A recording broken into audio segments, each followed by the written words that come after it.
Hello there. This is going to be a general love reading for the sign of Cancer. Oh, and we're coming into Cancer season very, very soon. If not already. All right, guys, so this is for July, Cancer, Sun, Moon, Rising, Venus signs, as well as the cross watchers. And here we go. What messages? Wow, you guys have golden touch and thirsty for you. This is my pink potion oracle deck, one of my newest that I created. And we're gonna start off with these two cards, golden touch. It reminds me of like Midas. You know how everything he touched turned to gold? So I feel like for some of you guys, you have to be careful because you have this healing touch, or there's this energy of wanting to make things better. And it is the mothering energy of Cancer. Cancerians are the mothers, right? So this is about being very careful, because sometimes this can mean that you attract in a lot of people that need healing. And this can be reflected in a lot of your relationships romantically.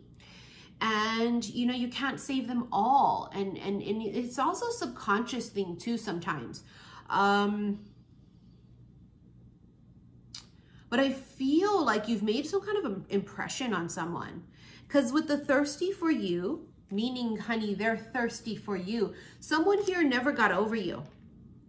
You're the one that got away. The one that got away. Story of some of your lives, huh? They never could get it together, or they always had these demons they were battling, or they always just like couldn't rise up to meet you at your vibration, or, you know, whatever this is. I mean, we all have our own fucking lessons and shit, right? So they couldn't get it together, but you left some sort of impression on them.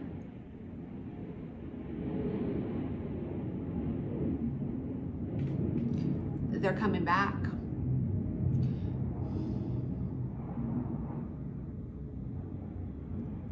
Like this really loud, dramatic arrival, like that. Like the military jets. I mean, damn, what are they doing? Circling? They're arriving. They're coming back. Some of you, this is someone coming back in. They couldn't let you go.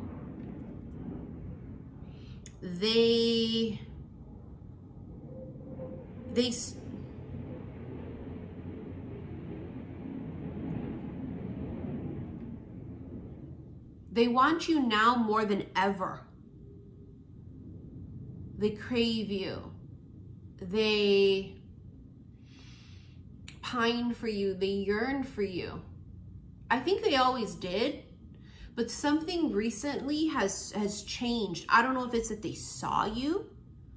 I don't know if it's that they looked on your social media. I don't know if they saw like an old picture. Maybe they dreamt of you. I'm not sure. But something here has shifted recently. And I think they come back in. You might get a message. Love potion. It's like they're in love. Coffee date. And ceremony. Maybe they went to someone's wedding. Maybe their partner that they were with was like, when are we going to get married? Something here triggers them into almost realizing the one who got away. Is there a chance still? Is the door still open, or is it not? Now, for many of you, it's no. Sorry, it's not open. I'm in love with someone else. You had your chance. Again, you're the one who got away. So you're their lesson. You thought it was the opposite, huh? Nah, boo-boo. No. You're their lesson.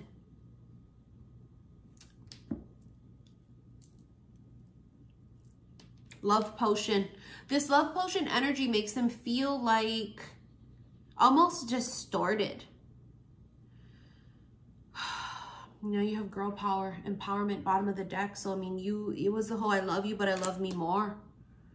You have to walk away from this person. You have to choose you but they also are super attracted to you because of everything you stand for, everything, who you are. You're strong, you're independent, you don't take nobody's shit, you're not weak. You're not the kind of person that just settles. And if you are the kind of person who just settles, they wouldn't look up to you like this. Because you'd be like everybody else in the world, all the rest of the muggles. Everybody else that's settling, everybody else that refuses to wait for magic. Everybody else who refuses to create their own magic, right? This girl power empowerment says, I'm not waiting for magic, I'm going to create it. And as you're creating magic in your own life, you find that you're attracted in, because like attracts like. And there's just something about you. I think that there was major intimidation in the past because you symbolized this part of themselves that they weren't ready to face yet, which is their healed side of themselves, this higher version of themselves, and they weren't there yet.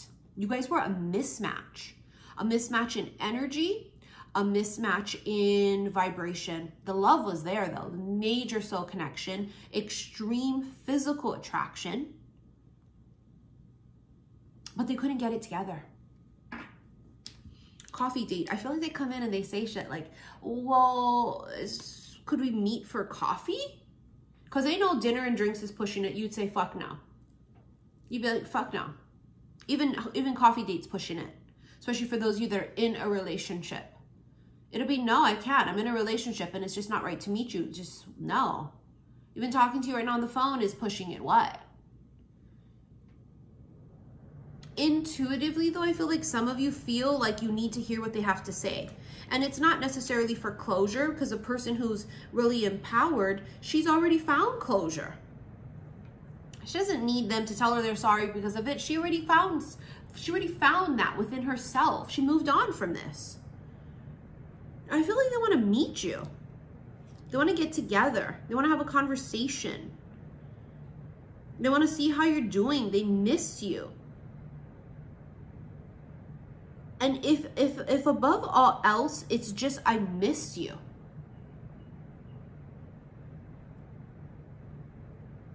I miss you. And I'm sorry.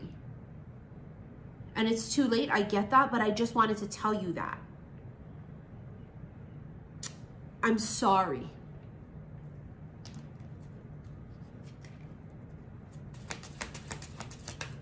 Deja vu. Affection. Yeah, they really see it.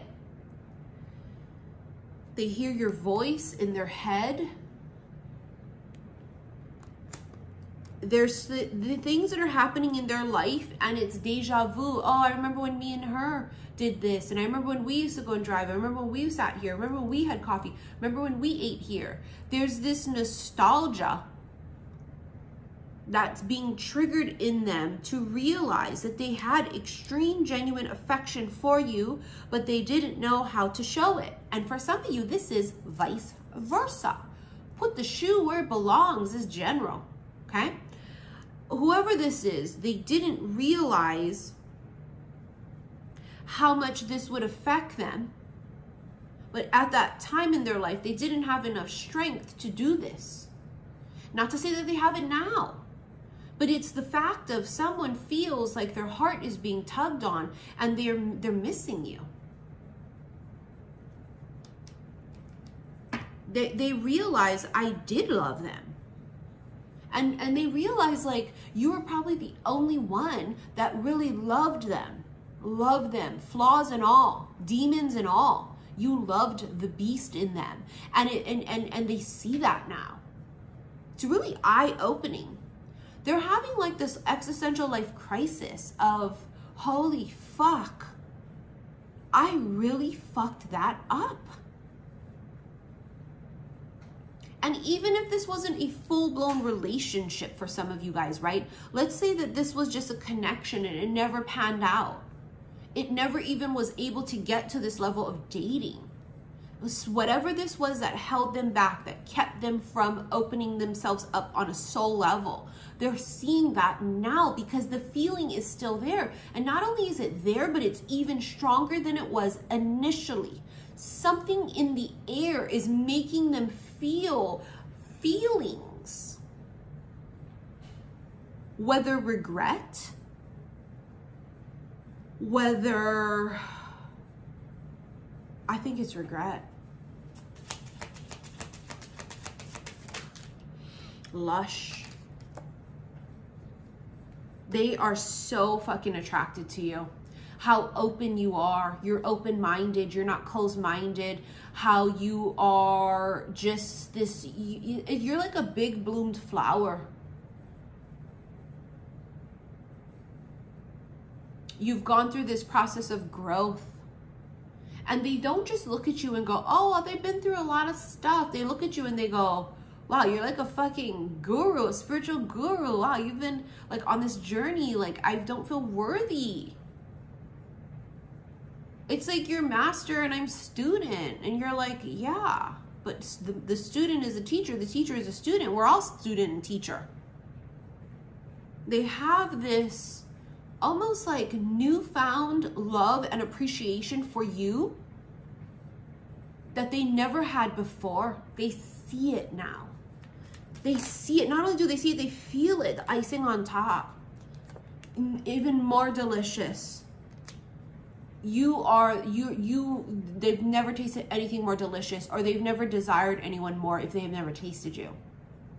Icing on top means that something is, the icing is, it's so delicious. It's like, oh, it's so decadent and it's so sweet, but it's like the delicious part of the cake. It's the icing.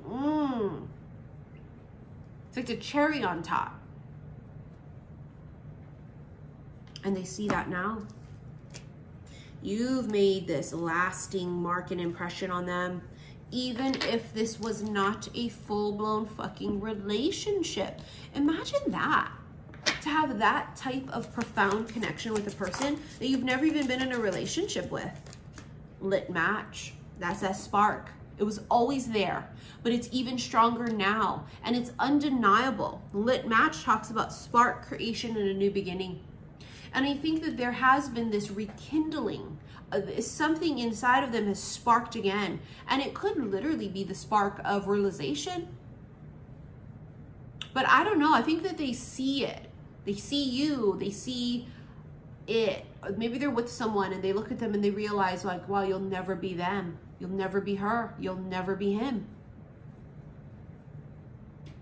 So that's the issue with spark and chemistry. You cannot force it where it doesn't exist, but it's almost difficult and impossible to deny it where it does exist. And there's this thing here of like, this fire burns inside of me for you, and it doesn't burn for them like that. And I've never felt this with another person. And you know, the problem here is that love is an action word. And so we cannot just have burning desire and chemistry and feelings for someone with no action behind it, no consistency, no loyalty, and no practicality behind it. So this is either going to be like, hey, I'm sorry. Wow, I really see it now. Okay, bye. Or this is them coming in with action. It's going to swing one of both ways. And I don't think you're expecting this. I don't think you're expecting to feel the spark there as well, too. I think you thought it was gone. Out of sight, out of mind kind of a thing, right? Like, okay, well, they're not in my life anymore. I haven't thought about them in forever. Oh, that one? Oh, yeah, I remember that one. And you just realize, like, oh, my God, I still actually feel something. It's still there. I think it's going to be quite shocking, too. In the extended, we'll use the tarot. If you guys want to watch or rent it, click that upside down triangle below. It brings up all my links. You're going to need to go to my website, saltwaterhealstarot.com. It's going to be in the July extendeds. Patreon link is below. You definitely want to follow me there, because as you guys know, it's the only place you guys can watch the extendeds to the special love readings I do here for the collectives. It's also the only place you can watch the timeless erotic readings, as well as some timeless special love readings that are only available on Patreon, okay? All right, guys, I will see you in the extended. Thank you for your likes, your shares, and your subscriptions here on YouTube. Thank you for all of the donations you guys sent to my PayPal as well, too. Love you guys. Bye.